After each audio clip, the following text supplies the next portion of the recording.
It is very common to sustain a back injury in an accident such as a car accident or fall. Oh, what's wrong with you? Oh, it's my back. It's killing me. But is it worth even pursuing an injury claim for compensation if you haven't even sustained any broken bones or didn't have to have surgery? Well, let me tell you the story of my past client, Brooke. Brooke's case involved a trucking accident. But what I'm about to teach you in this video applies to every type of injury case, including any type of automobile accident, slip or trip and fall incidents, or any other type of personal injury case.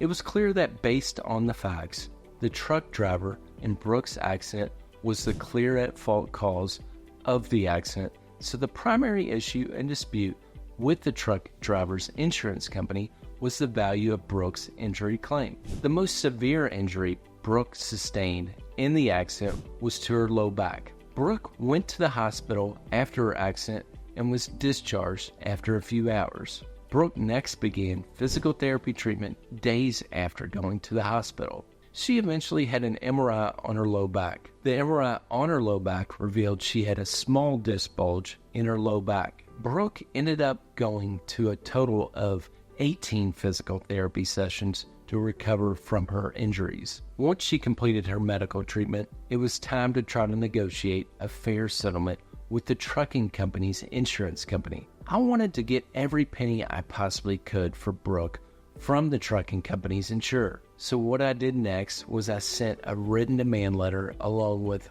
all of the evidence my office had gathered for Brooke's claim, including her medical records and bills, to the trucking company's insurance company in hopes of initiating settlement negotiations. After waiting some days for an offer from the trucking company, we finally got an offer. The first offer from the trucking company's insurer was an offer for $50,000. I knew Brooke's case had more value than that though, so I then made a counter demand offer. I then exchanged numbers back and forth with the insurance company until the adjuster with the insurance company told me that their top offer was $70,000. I caught on to the trucking company's bluff, however, and was able to get a little bit more for Brooke, and we ultimately settled her case for $75,000.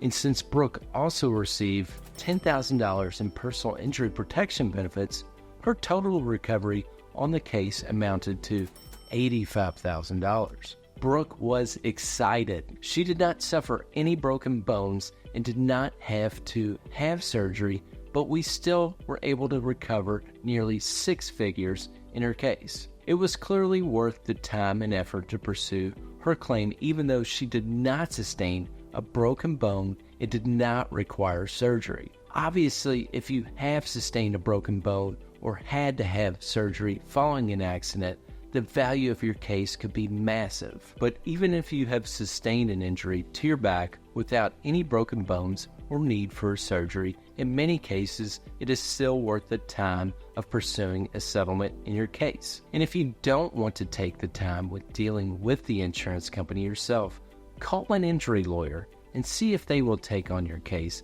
and deal with the insurance company for you so you don't have to deal with them. Every single injury lawyer I know, including myself, never takes a fee on a case unless they get a financial recovery for you, and always provides injury victims with free consultations. So you have zero risk in at least consulting with an injury lawyer to get their thoughts on your case. Now that you know that your back injury case may have significant value even if you don't have surgery or a broken bone, it does not necessarily mean that the insurance company is just going to roll over and pay you a fair amount for your claim. In fact, to even give yourself a shot at a big payday in your back injury case, you're going to have to demand that the insurance company pay you a big sum of money to settle your case. And to learn the best way to do that, you should watch this video about to pop up right here,